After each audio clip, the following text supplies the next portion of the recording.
What's up, people? Welcome back to Invest with T Claus. My name is Tevi, and this channel is dedicated to my investment journey, along with coverage on crypto, Tesla, Neo, Virgin Galactic, and ChargePoint. Come for the information and stay for the perspective.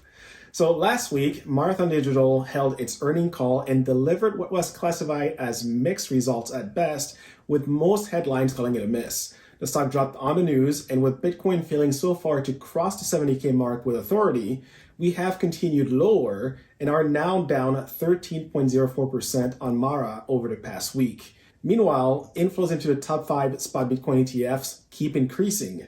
BlackRock alone has now nearly $13 billion under management, and some of the analysts are declaring that Mara is no longer a proxy for Bitcoin. So the question is Mara still worthy to have a capital allocation in my investment portfolio or yours? And so in today's video, I'll go over the main takeaways from the earnings call. We'll then take a look at the current analyst recommendations for the stock, and I'll close with what I'm personally doing as far as buying, holding, or selling. Some interesting technical indicators to review here. You'll want to stick around for that.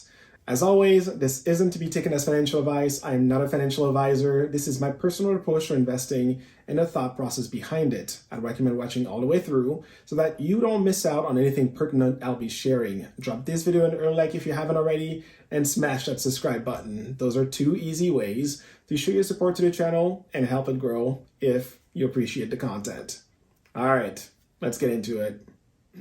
I told you in my last video covering Riot, and you can find it here if you missed it, that institutional adoption is on the rise. We're clearly seeing that with the inflows into the ETFs, but what you may not have realized, and this is worth calling out, is that just 2 weeks ago, Bitcoin was trading right around $51,000. And this week, we have a new all-time high of $69,319.45. This is simply mind-blowing, right? The crazy part is this is only the start. If you're interested in hearing more about Bitcoin's full potential, feel free to check out this video here. The point here is that Mara has been a key beneficiary of the Bitcoin price appreciation over the past year. Looking at some of the highlights from their financial results, they over tripled their compute power by increasing their hash rate from 7 exahash per second in 2022 to 24.7 exahash per second in 2023. This translated directly into triple the increase in Bitcoin production to a record high of 12,852 Bitcoin in 2023 versus the 4,144 Bitcoin in 2022. And with that came triple the revenue at a record high of $387.5 million in 2023 versus the $117.8 million in 2022. Last year wasn't just about increasing Bitcoin production and growing revenue, it was also about reducing debt by 56% and improving mining efficiency by 21%, and essentially becoming the master of their own destiny by acquiring 2 new data centers, which plays into the efficiency gain they've seen. Now, during the call, Fred Thiel, Marathon's chairman and CEO, acknowledged that Riot is currently more efficient than Mara at mining Bitcoin. But he also said that now that Mara is vertically integrating by owning more and more of their mining facilities, they will aim to become even more efficient than Riot, which is good, right?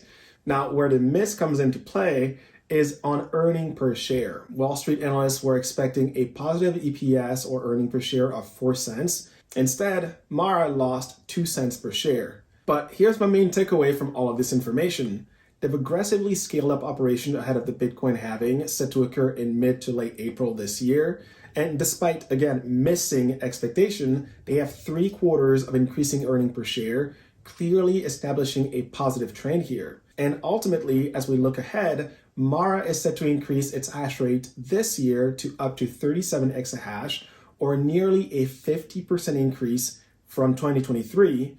And by 2025, the company-wide hash rate is projected to hit 50 exahash. In other words, double 2023's level. This bodes well for the future, but more on that later.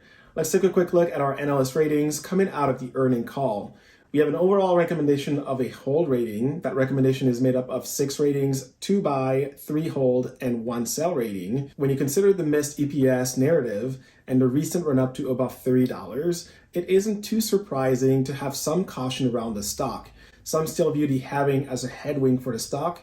I'll tell you why I do not believe that to be the case shortly here. But before that, The high end of the range is expected to reach $35.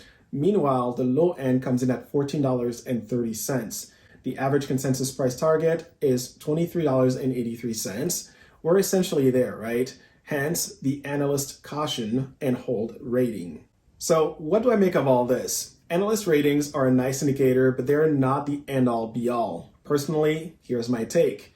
Similar to Riot, we've experienced a golden cross in December of last year, which is an extremely bullish sign. Since then, the momentum has been directionally up, and using the 50-day moving average that you can see here as a support band.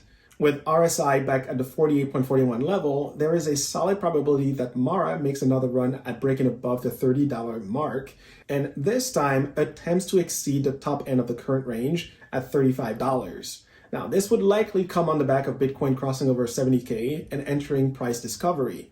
Should this come to pass, we could see an easy 50% gain near term on Mara.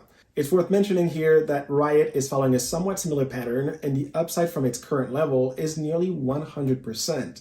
Something to think about. The point is, and to bring it back full circle, the Bitcoin halving isn't a headwind for Mara, but instead is a catalyst, right?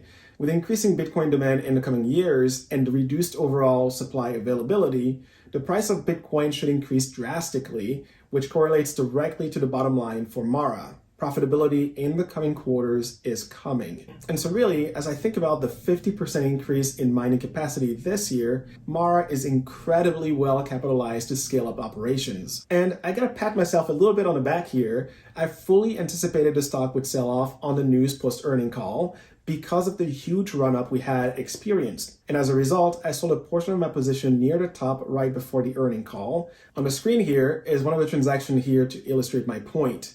In my opinion, we've pulled back enough at this point that this level here is a golden opportunity to enter, or in my case, add back to my position in order to capitalize on a fairly easy 50% or greater run up in the coming month or two.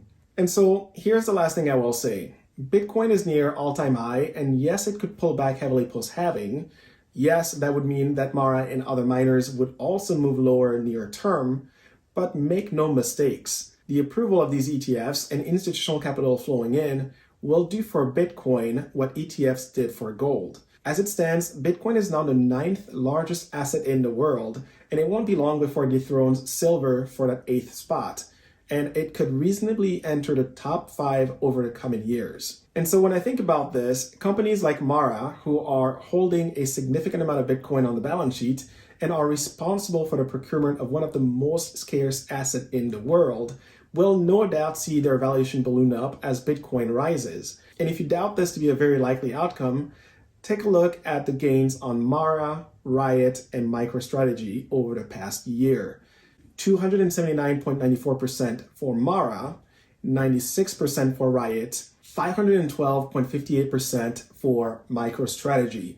The more Bitcoin held, the more valuable they've become. The bottom line is that Mara and Riot, in my opinion, are still very much proxies for Bitcoin, and we'll see a significant price appreciation over the coming year beyond what is currently being projected by Wall Street analysts. And I have zero, and I mean zero intention on missing out on these gains. Therefore, I'm positioning myself now for the next leg up. And again, if we drop near term, it simply means that I can increase my position even farther, because it's not about where the price of Bitcoin will be this week or next week, but rather next year when rate cuts are in effect, more money is flowing into the system as a result, and the narrative around Bitcoin being an emerging asset class with an even better multiplier than gold for portfolio diversification has taken a hold at the institutional level. This chart here tells me everything I need to know for the potential ahead.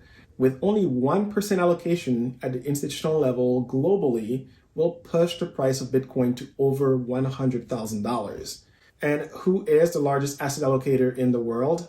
BlackRock, who just so happens to be seeing the fastest capital allocation inflow into its ETF products. It's not hard to see where this is all going. But on that note, that is it for me today. If you found value in my content, click the like button and share with others who you think could also benefit from it. For my newcomers, subscribe. It's free, and don't forget to ring the notification bell so that you too can stay in the know. I'll be back on Sunday for my weekly video and possibly during the week for an extra one. Till then, You can keep up with me here on Twitter for crypto and NFT related news. Thank you for watching. Stay humble, hustle hard, and I'll see you in the next one.